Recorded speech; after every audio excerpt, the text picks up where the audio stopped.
Një nga gjithashtu rrëfimet interesante që ne I ka përcjell pejgamberi sallallahu alaihi wasallam e që përmbajnë vetën e tyre porosi, mesazhe interesante dhe të rëndësishme për neve, është një ngjarje, është një tregim I cili një pjesë e ka në këtë botë e pjesën e mbetur e ka në botën tjetër, që ka të bëjë me gajbin, me të msheftën, por që Allahu xhallahu ala ja ka shpall pejgamberit sallallahu alaihi wasallam që ai të na lajmëron neve për një njeri se çfarë atij I ka ndodhur. Dhe ajo që I ka ndodhur njeriu për neve përban mësime të shumta të ndryshme, por dhe të rëndësishme. Përmend pejgamberi sallallahu alaihi wasallam, sikur që është transmetuar tek Buhariu dhe Muslimi dhe të tjerët, se një njeri e kishte pas një punëtor dhe duke pas parasysh se ka qenë tregtar I madh dhe I njohur, I është dhënë mundësia që njerëzve t'u jap parë borxh. Dhe ky punëtori kishte qenë I autorizuar që njerëzve do të t'u kërkon borxhin apo t'u merr borxhin në kohën kur s'ka dhënë afati.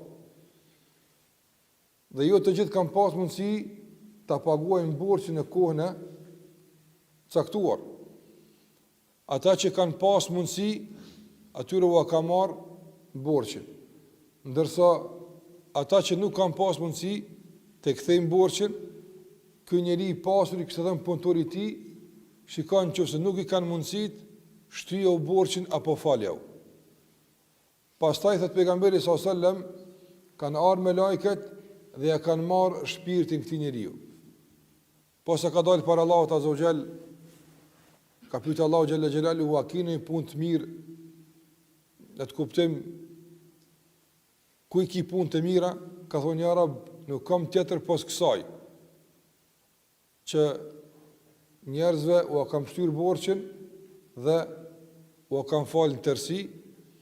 Atër ka thonë pejgamberi sallallahu alaihi wasallam se Allahu I ka thonë këtë njeriu, ne jemi më meritor për këtë punë se ti. Dhe Allahu xhallahu ala ka falë gjunahet. Në transmetimin e Buhariut ka ardhur se ky njeri duke qenë jetën e kësaj bote, I ka thënë punëtorit të tij, faleu atyre që nuk kanë, ndoshta Allahu na fal neve. Do të ka përmend falën e Allahut duke qenë ende në jetën e kësaj bote.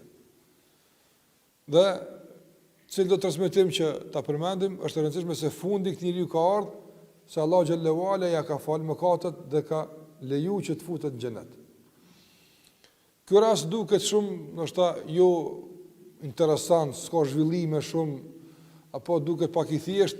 E rëndësishme është I thjesht, I komplikuar, interesant, pa interesant, njeri ka mrinë në xhenet. Që kjo është interesant për neve. Dhe krejt dobia e kësaj është se qysh edhe na me thjeshtësi, pa e komplikuar shumë, edhe na me mrinë në xhenet. Që kjo është këtë me rëndësi për neve. Do të qenë ka një njeri që kjo kon halli I tij, që kjo kon xheneti, po ka mri në xhenet me dëshminë e pejgamberit sallallahu alaihi wasallam.